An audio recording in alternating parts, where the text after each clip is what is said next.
Clóvis, Fernando, a Folha publica nesse domingo um caderno especial sobre corrupção que vai mostrar uma perda para o país de 40 bilhões a cada 7 anos, praticamente um PIB boliviano, e vai mostrar também que os principais casos de corrupção na história recente do país permanecem em aberto, permanecem inconclusos.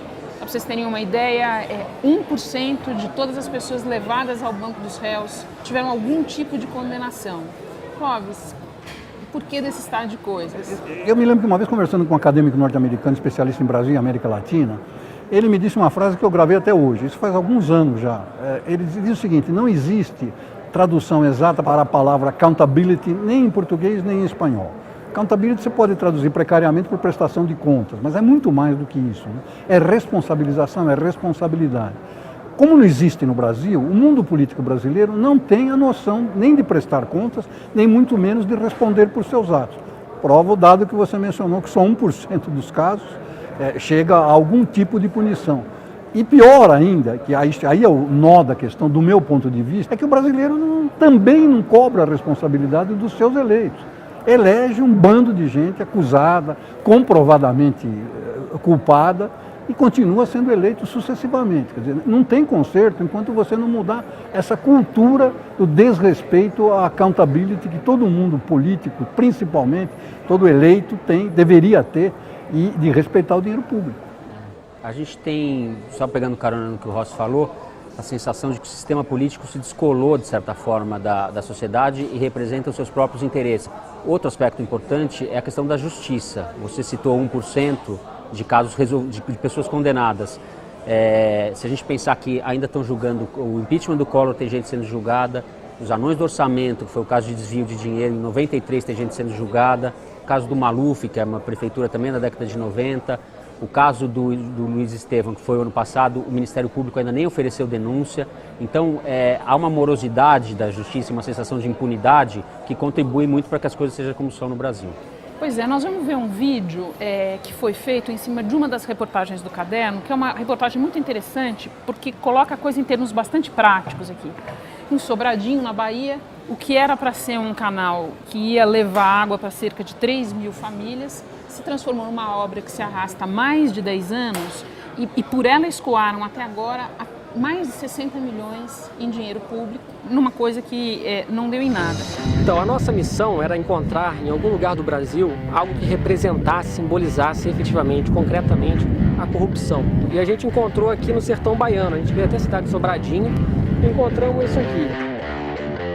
Isso aqui era para ser um canal que ligaria a represa de Sobradinho, 15 quilômetros a partir da represa, por dentro do sertão baiano. E essa obra começou na década de 90 ainda, e desses 15 quilômetros que estavam projetados, só 5,5 quilômetros aproximadamente foram efetivamente construídos. O governo tinha previsto cerca de 12 milhões de reais para essa obra toda, para os 15 quilômetros, e os 5 quilômetros consumiram 20 milhões. O TCU, que é o Tribunal de Contas da União, percebeu isso e mandou parar a obra, por conta de irregularidades graves, né, como eles disse. 2 ex-prefeitos aqui da região que foram responsabilizados vão ter que devolver para os cofres públicos 64 milhões de reais em valores corrigidos para a data de hoje. Então, para vocês terem uma ideia do tempo que essa obra está parada, quando ela parou de ser construída, os atentados de 11 de setembro nos Estados Unidos nem tinham acontecido, o presidente Lula nem tinha sido eleito ainda, e o Brasil ainda era tetracampeão mundial de futebol, nem penta o Brasil ainda tinha conquistado. É importante lembrar que o caderno vai fazer um levantamento dos 10 principais escândalos da história recente. Então, vai estar lá o escândalo do Mensalão, voltando para trás um pouco, vai estar lá o escândalo que derrubou o presidente Fernando Collor, vai estar lá o escândalo dos anões do orçamento e o chamado escândalo dos anões do orçamento, para quem não lembra, aquele grande esquema que foi desbaratado ali no início da década de 90, de uma verdadeira quadrilha ali formada para desviar recursos do orçamento da União. Ele me chama a atenção pelo seguinte: vocês devem lembrar, teve um impacto noticioso tremendo, caiu um presidente da Câmara, aconteceu um monte de coisa. E quem cobre Congresso hoje em dia percebe que muita gente aponta na atual comissão de orçamento vícios muito parecidos daqueles que detonaram ali o escândalo da década de 90. O que dá a impressão de que os esquemas vão se repetindo, né? É o que o Fernando falou sobre o descolamento de representantes e representados. Quer dizer, Os representantes já não representam os representados e os representados não cobram dos seus representantes. O mundo político gira em torno dos seus próprios negócios, alguns legais, outros nem tão. Isso que você está falando nos remete para o caso dessa semana, que foi o caso da absolvição da deputada Jaqueline Roriz na Câmara.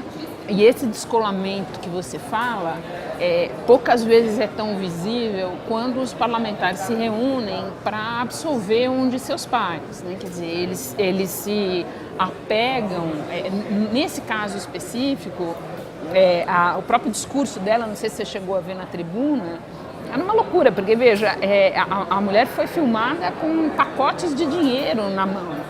E ela basicamente estava lá para dizer, olha, nada daquilo aconteceu enquanto eu era deputada. E por uma folgada margem, a Câmara absolveu, quer dizer, é de fato um sistema em que é como se a Câmara já não tivesse mais minimamente preocupada com um desgaste de imagem que é muito grande, né? Aí você tem também uma desfaçatez mesmo, a gente pode usar essa palavra, que se repete. Se a gente lembrar do caso do Renan Calheiros, que foi salvo, ele perdeu a presidência do Senado, mas preservou o mandato. O caso do Sarney, no final do mandato do Lula, que foi preservado pela interferência direta do próprio Lula.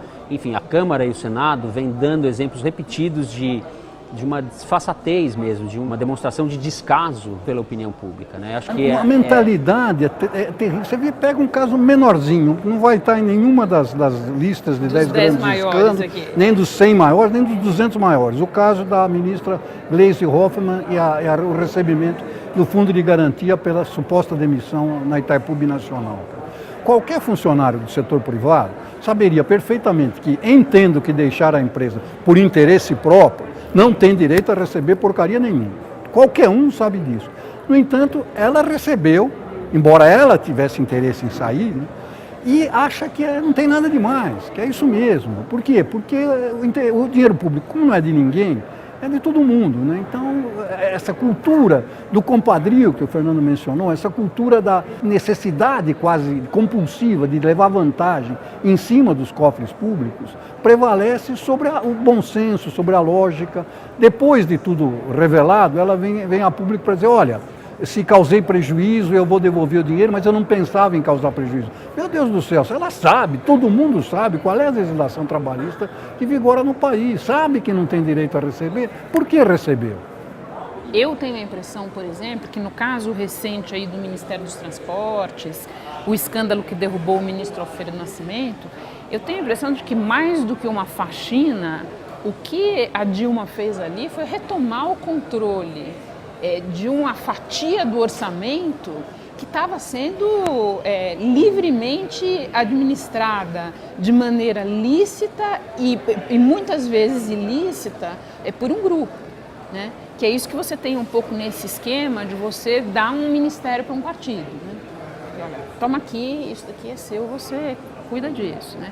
E eu mais ou menos fecho os olhos porque isso... Pois é, mas aí, essa história da faxina, da Dilma, me chama a atenção. Você falou de fechar os olhos. Quer dizer, a Dilma foi durante 5 anos, não é isso? Chefe da Casa Civil do Lula, foi gerente, segundo o próprio Lula, foi mãe do PAC. Ou seja, ela conviveu com todos esses esquemas de corrupção como gerente, não é como ministra da Pesca.